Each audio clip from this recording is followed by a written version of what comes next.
Hi everybody, so I wanted to do a video today about how we can apply some tetrachord or quadrad soloing strategies on the difficult bit of Joe Henderson's Inner Urge, and I also wanted as a bonus to show you how this actually appears in the wild by showing you some examples from a really mind-boggling Adam Rogers guitar solo on Inner Urge, which I'll also have a link to.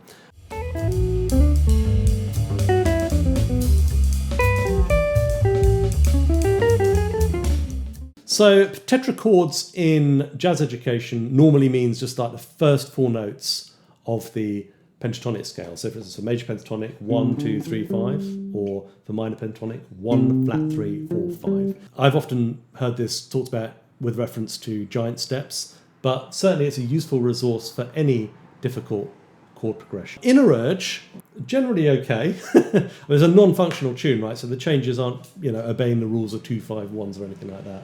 But we start on the F sharp minor 7, floats around for a while, F major, E flat major 7, not too bad there, D flat major 7. So it's okay until we hit the B section, and then the chords move more rapidly. And they move in a really orderly pattern, but they move in a non-conventional pattern. So a lot of people find that a bit of a challenge, I think. I know I did. So first of all, let's talk about what pattern is. It goes down in the minor third, up in a half step, down in the minor third, up in half step, down in the minor third, up in half step. And all the chord qualities, apart from one, are major sevenths. If you just play it parallel like that, you might want to voice lead this. Then we get to the B flat 7, which is the only one that isn't a major seventh, and then down to G major seventh, right? So you can use a 1, 2, 3, 5 tetrachord over every single one of those chords because they all have 1, 2, 3, 5 in them. We're not worried about sevenths or anything. So that's probably a good thing to practice. You can obviously practice just along one string.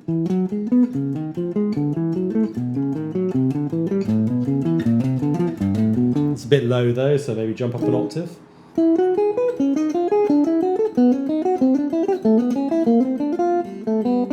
And you would probably want to start moving across string groups. So maybe doing that, and then maybe moving here, and then maybe moving here again. So that sort of thing, just to sort of give you more flexibility. The next step would be to mix up the order of the notes, perhaps, to make them more interesting.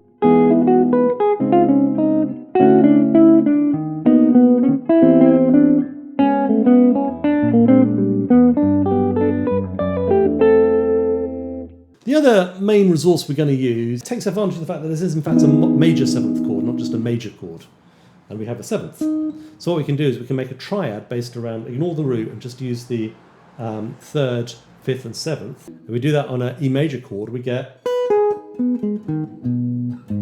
a minor triad arpeggio, and that's a G sharp minor. And we can add obviously a bunch of different notes, but the most common one I think would be a fourth. And you get something that's a bit like a minor pentatonic, but not quite. It's got a note missing, it hasn't got the flat 7 of a G sharp minor pentatonic. Although you could certainly use that in that context if you wanted to. That works great over E major 7th, but I don't think I need to encourage guitarists to do pentatonic scales. And then if we apply that through our progression,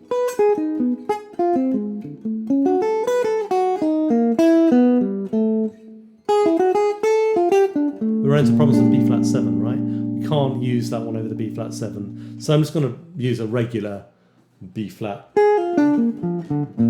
boring B flat 7 arpeggio there, and then go back to our quadrad on the G major chord, G major 7th chord. So.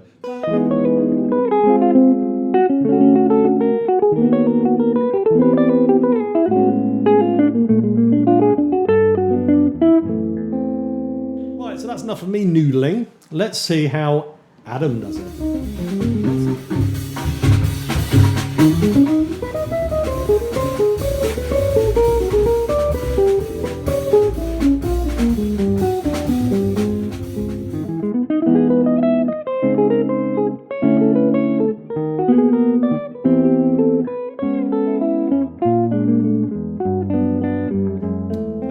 so this is a really good example of how to vary repetition to make it interesting.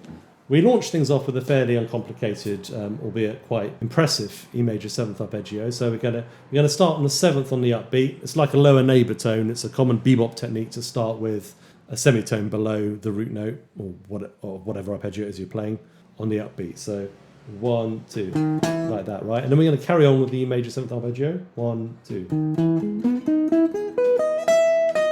And the top one is ba da ba da ba da ba da bo da da. Okay, so the top one is like a quarter note. So 1, 2. Okay. By the way, I find these patterns very easy to play from a picking point of view. I don't know if this is the fingering Adam's using, but I'd be surprised if it wasn't. And then we get this pushed. So this is our minor quadrad over D flat major 7th. So this is an F minor over D flat major 7th. Then we do the same thing up a half step, following the chord progression, then down a minor third, also following the chord progression. We could go, and we could carry on like that. I mean, we couldn't do it on the B flat 7. I suppose we could fake it, but this is not what Adam actually does because he wants to kind of keep us guessing a little bit. And often the art of music is about setting up expectations and then kind of confounding them or subverting them. And I think that's what Adam does here. So we get this 1, 2, 3, 4. And then the rest of the arpeggio is the same notes, but we change the rhythm. So let me try that through.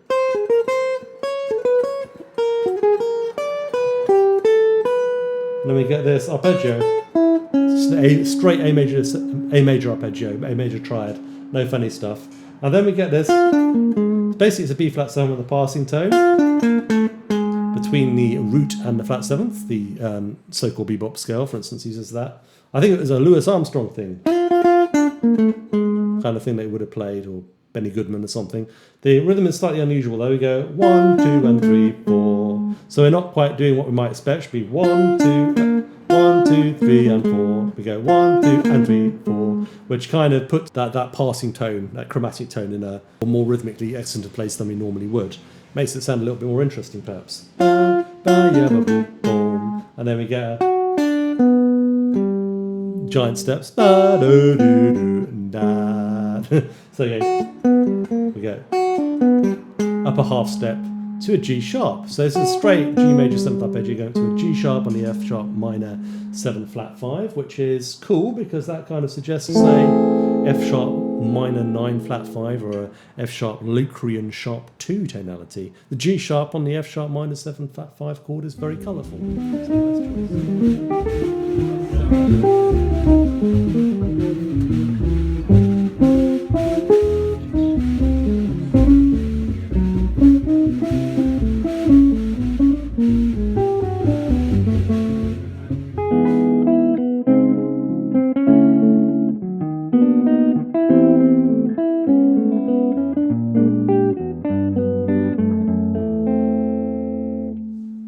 So here Adam's using a few interesting rhythmic ideas. It's basically, he's using these basic quadrads and tetrachords, whatever they're called, but he's just sort of lifting it a bit by using some really interesting rhythms. I'll just play you the notes. So it's sort of an E major triad. Then we go up a half step. So it's using like some really smooth chromatic voice leading.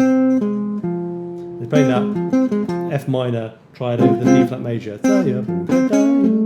And then he does the same thing over D major, and it's an F sharp minor triad. And then kind of the same thing on the B minor. But then he anticipates the third of the C major. Doesn't actually play the whole arpeggio there. We get this A minor, which we haven't seen before, but A minor is a very good sub for C6, really. Fits very well with that. And then the advantage of that is you can play this descending triad, and then you can play the A major triad, which is a very smooth connection. And then it's a tetrachord there, 1, 2, 3, 5 tetrachord there, and then anticipate the B flat 7, and then play this, the root, and then we get that 13th. You might call that 13th or a 6th of the B flat 7 chord, but I prefer to see that as an anticipation of the G major 7 arpeggio. We get a G major 7 arpeggio. We also get the second from the tetrachord as well. So what really lifts it is the rhythm. We don't have that many like eighth notes. There's a lot of quarter notes here. And the thing about quarter notes, if I just go, you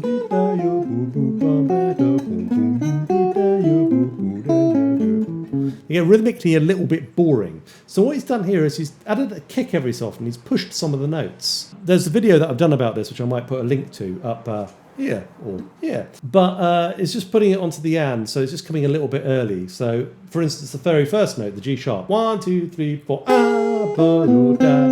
yeah. And then this is very hip as well. So it really swings, doesn't it? Another push, and then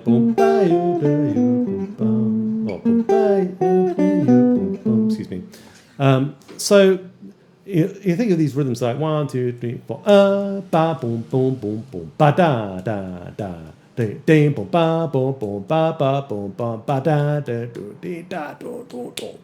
it much more exciting. So you can play around with that in your own sort of improvisation.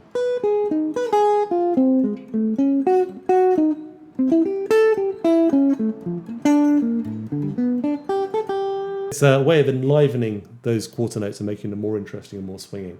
Adam is a master of rhythm, and we're going to see some more rhythm in the next section.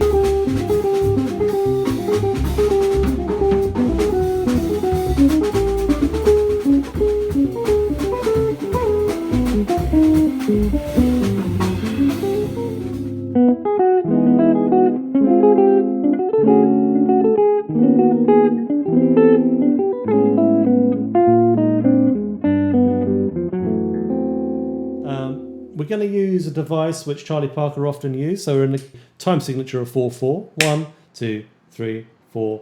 1, 2, 3, 4. And we're going to play a rhythmic unit of 3 beats length. 1, 2, 3.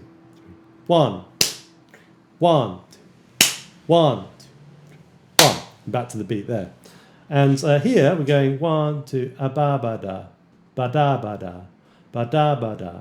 Ba-da, ba-da. So it's kind of like, 4 eighth notes and an eighth note rest, but coming on the upbeat. So ba-da, ba-da, ba-da, ba-da, ba-da, ba-da, ba-da, ba-da, ba-da, ba-da, ba-da, ba-da, ba-da, ba-da, ba-da, ba boom, ba boom, dee, ba boom, ba boom, boom, ba ba. Again, that push rhythm is using on those more quarter notey bits.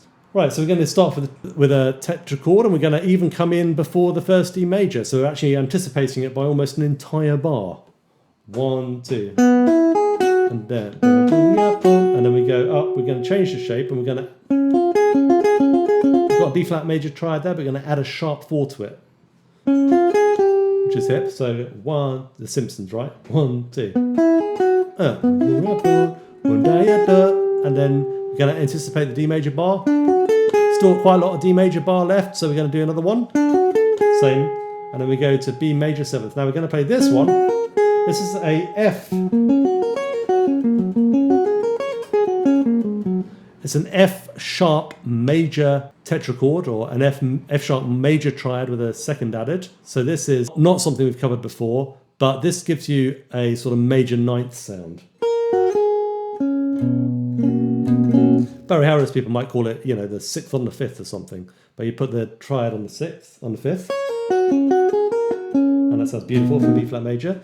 Boom, boom, da, boom. And then immediately upper half step. Same relationship with C major. And then we start to play the same arpeggio. But then we go straight to the A major arpeggio. And then we anticipate the B flat 7. And then actually we play an A flat major triad, which gives us a kind of B flat sus sound. So it's like A flat over B flat. And then very smoothly move down a half step into G major.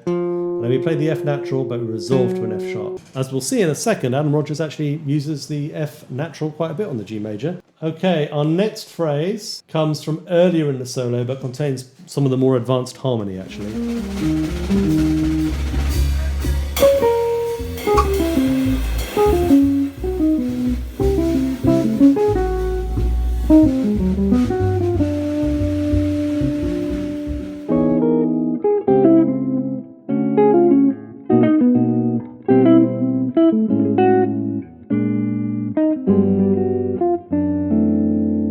So we're gonna, in this one we have a few like weird upper structure triads, which sound absolutely beautiful, but are quite unusual perhaps. Start off with one actually. We got the 13th and the sharp 11th, the C sharp and the A sharp over the E major 7th.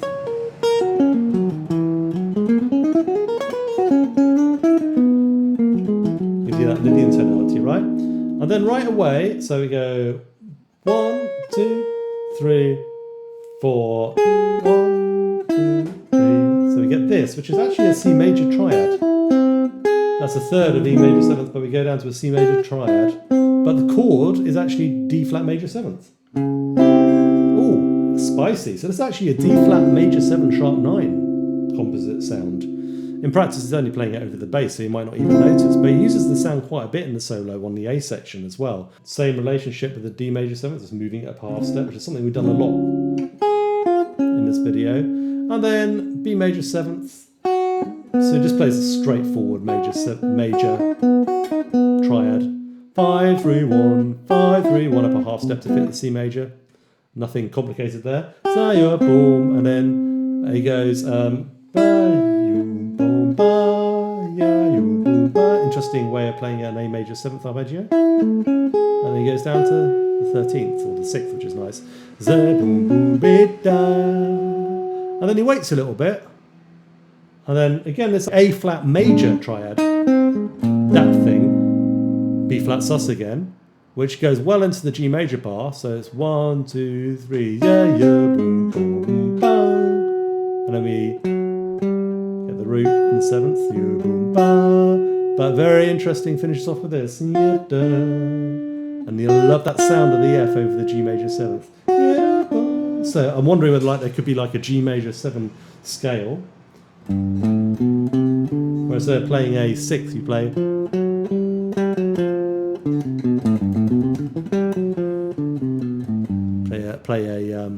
an F or a natural a minor 7th. So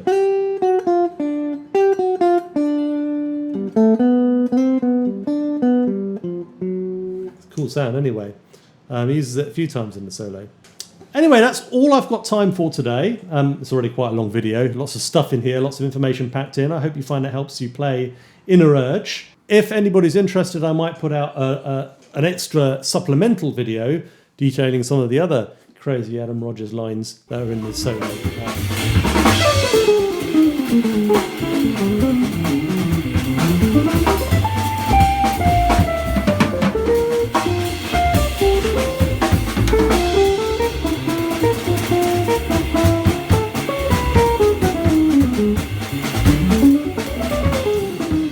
G sharp on the F sharp minor 7 flat 5 chord is very colourful.